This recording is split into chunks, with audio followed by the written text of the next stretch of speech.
Deena Shakir is here in New York. I'm pleased to say she's usually based out on the West Coast. A partner at Lux Capital, has been there for a couple of years now. And here to discuss, Deena, the progress being made in founders, women who are founding businesses, diverse leaders, raising capital, but also the people who are cutting the checks, being female too. Let's talk first and foremost about some of the money already raised in 2021 and the progress being made in terms of actually it going to diverse entrepreneurs and founder-led business.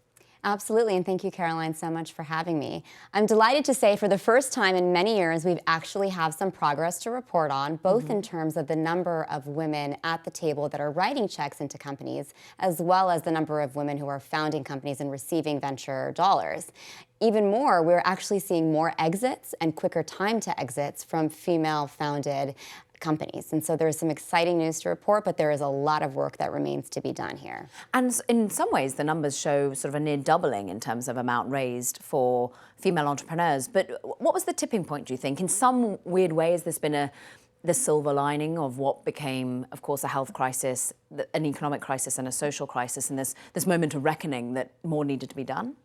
Well, I think the pandemic across the board, as you have reported about and spoken with guests about, has generally been a blow for underrepresented people in general. Unfortunately, that has been the case for women. It has especially been the case for mothers. It has been the case even more so for women of color and mothers of color and intersectional individuals and communities. And that really also was the case in the venture world. For a period of time, especially in 2020, we saw a dip in dollars that was going toward women-founded companies. Both in terms of the actual number of dollars as well as the percentage of dollars. And that was despite the fact that we are in one of the most prolific and productive periods of technological innovation and venture deal activity.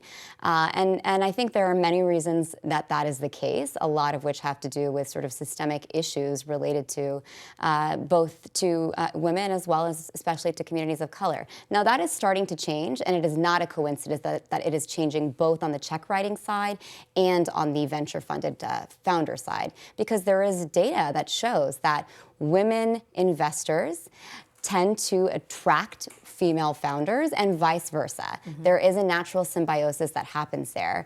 And there is also data that shows that women-founded companies perform better. And that's what I really like to speak to at the end of the day, because it is about the bottom line.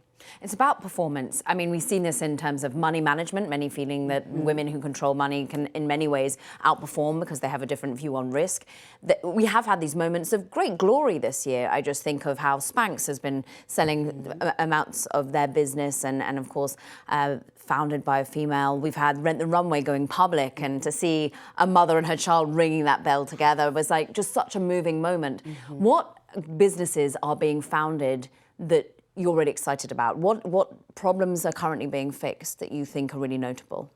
Oh, there are so many, and I'm so glad you brought up the public exits and the sort of symbolism and the inspiration of those moments. When I saw Rent the Runway and Bumble and Anjali from Vimeo and really like across the board, it seems like almost on a weekly basis, in some cases multiple times a week. It is a very different view than we're used to seeing over there ringing the bell. And my first reaction was to go home and show my daughter. Yes. And that's super exciting. And that's, of course, on the exit side. On the early stage side, we are seeing so much talent that's innovating, in particular around areas like women's health, which has been relegated by many, wrongfully so, to a niche category, even though it's not only half the population, but where 80% of the dollars in healthcare are being spent. And so that's why you've got money in Maven Clinic, for example. This is a company that's been raising phenomenal amounts of money, being able to show real growth. Where do we push this forward, therefore, as we still see what is a desperately unequal recovery as it stands, where it still seems women holding back as we still have a stop-start relationship with children getting safely back at school, as you do still see the haves and the have-nots become more evidently clear, particularly with those who have assets and those that don't. How are you continuing to push to tip the balance? What sort of companies are you seeking out at the moment? Yeah, so there is still a lot of work to be done. And as I think about it, for me, my job as a venture capitalist, I have the word capitalist in my title, is to make money for my LPs, many of whom are some of the most philanthropic institutions out there. But I only do that by investing in the best founders and the best companies.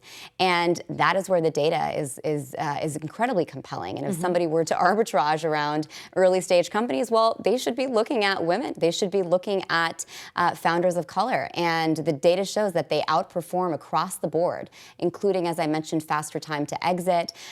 Diverse boards have better performance as well in terms of board members, which really should start as a practice much earlier than the sort of last minute, we're going public, let's add a board member type of activity. And so I think it's quite compelling. And they're also innovating in areas that are ripe for disruption. And that means they're opening up and in some cases creating categories that will be venture returners for investors. How do we stop the same problems happening again? At the moment, we're all very taken with Web 3.0, whether that be metaverse, and of course Facebook rebranding itself as Meta in that name. We've got the future of cryptocurrencies, NFTs, digital art, but still within that, you see time and time again that most NFT and digital artists tend to be white men, and a lot of the money is not flowing to diverse creators. How do we ensure that those sorts of biases that very naturally occurred in Web 2.0 don't happen again in Web 3.0? Yes. Well, I think it starts with making sure that the investors around the table are representative of the population that we live in, because there is that natural attraction that happens, with founders and investors. I actually have been heartened to see, at least anecdotally, let's see until PitchBook comes out with their data on this, but it does seem to me that a lot of the early stage founders I'm seeing in Web3 look very different than the founders we saw with Web 1.0. And I hope that will transcend into large exits and outcomes, because there is clearly a lot of wealth to be created here, and wealth generation in these communities will create more opportunities, more investors, and more investment down the road. And that's how we move the needle over time. And lastly, you of course come traveling here at last, able to travel a little bit more. Here on the East Coast, you are based out in Palo Alto. How are you ensuring that you get the geographical diversity, which of course in many ways shines a light on more diverse entrepreneurs as well? Absolutely. Well, I think the Zoom world has been a game changer for everyone, of course. In the world of venture, this notion of, traditionally investing only in your zip code, or, some storied investors had, commented previously that they would only invest where they could drive to the board meeting or where they had the sort of physical proximity. It's just not relevant anymore, even though we are returning to travel. And what that means is when investors were Zooming with founders, we often actually had no idea where they were based. Yes. And it didn't really matter. And that certainly was the case even on the hiring front with the companies that we're looking at. So that's changed the game. And we're seeing a lot more international investment, which is very exciting, where there are opportunities for leapfrog innovation, whether it's, in LATAM, in Africa, in the Middle East, in Southeast Asia. Lots of opportunities where, investors might not have been too excited to invest in different times. Come shine a light on it with us again. Deena, it's been a joy to have you in the studio. Thank you so much. Thank you very much, Deena Shakir, of course, partner at Lux Capital.